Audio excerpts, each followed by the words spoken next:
Hey, hello everybody. I was sent this video today by 1v1v. They have done this video, this video in English. They are Italian and they sent me this, and so I feel like I'm mirroring it. I don't think they'd mind because they've sent it to me. But what it is he's talking about a book of a Chinese man who's been arrested, imprisoned and so on like that. So the umbrella of people just gets bigger and bigger. So America, Australia, Italy, all these countries, they know something's wrong. But that's what we're facing ourselves. We are facing the same things as him right now.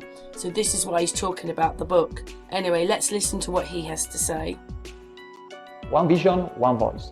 Welcome to this new episode on our channel.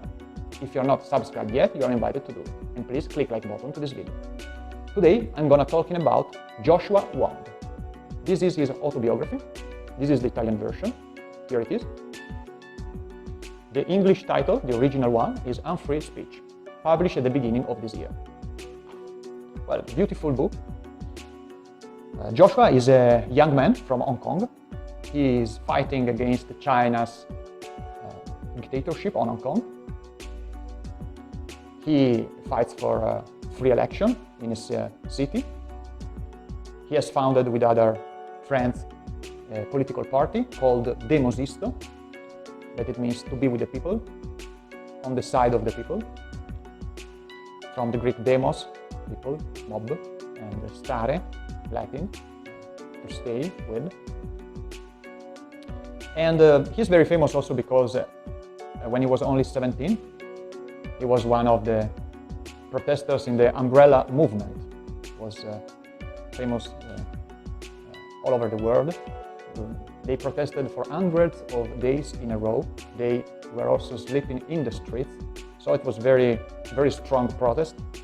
And they succeeded also in their request. But he had a lot of problems. He was arrested many times. In 2017, he had to spend some months in jail, and again in 2019 because of these protests. But he is very strong. He has faith in the values, the freedom, the justice. His reference, his heroes are Martin Luther King, Gandhi, and Liu Xiaobo. He is a Chinese activist, Nobel Prize for Peace in 2010, unfortunately dead in jail in China for cancer in 2017. Well, you know that Hong Kong was a British colony, but in 1997, China was again on charge in Hong Kong. So UK had to give back Hong Kong to China.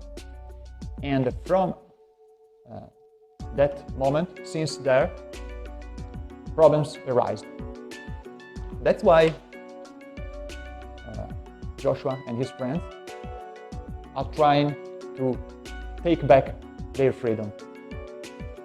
Times, in 2014, has nominated him as a Young Man of the Year. He was also on the cover of the Times. Fortune said that he is the 10th most influential and important leader of the world. Now there is his book, his autobiography, and now he's only 23. All this at 23. Well, this book is very interesting, is moving, we could say, because he talks a lot about the difficulties he's facing, he has faced.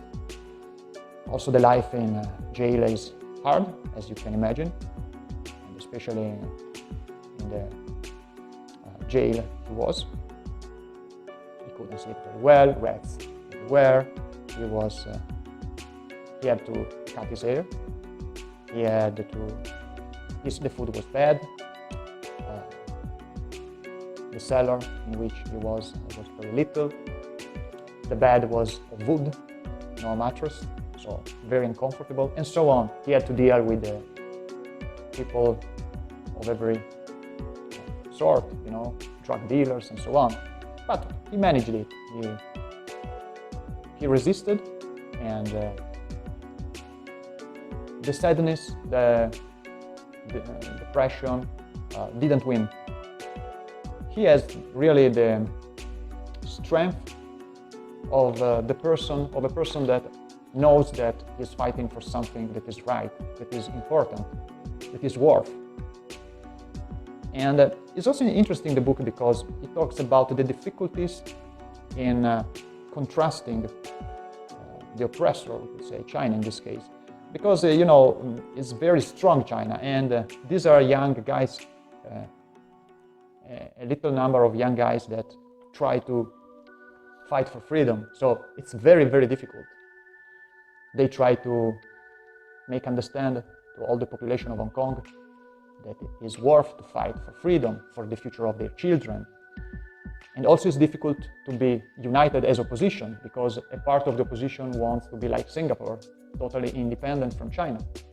Another part, for example, Wong is of this other part, thinks that it is okay also to have autonomy inside China, without to be totally independent. So he tries to unify always the opposition, that there is no division, but this is very, very difficult. And he says that Hong Kong now is facing this great danger for freedom, but he says tomorrow could be your country. And nowadays, in this emergency, in fact, every one of us is facing this. So it was prophetic, we could say. He really thinks that to information, to understand, to be active, to realize what is a fake news or a true news, to protest, to be active also in a political way, all this is very important. We have to do something. We cannot just sit and watch. He talks about hard power and sharp power. Hard power, the economic and military strength of who wants to oppress us. For example, when they protest, police comes and arrest them. Or in an economical way, the oppressor pays people, corrupt them for his interests. But also there is a sharp power. You have to realize what is a fake news, pay attention to trolls, to all these bad influences that want to confuse us on TV, on the newspapers, also in the digital world, on internet. It is very interesting that in the book he says the mob hasn't to fear the government. It's the government that should fear the mob. And this is a beautiful phrase. What I like a lot of this guy is that he is active, but he is very, very determined. He is so strong-minded, and this is his strength, because the other understands, all who is next to him understands that what he's fighting for is worth, because of his example, of his strength. He never gives up. He never gives up. And so, what to say? Everybody in Italy says that if you want to make an opposition or to at least doubt about the restrictions and lockdown that we have, well, these people, for the mainstream, are Nazis. They say extremists. I think they say this all over the world. Well, we are not extremists. We are not Nazis. We are activists. That's what we are. One vision, one voice.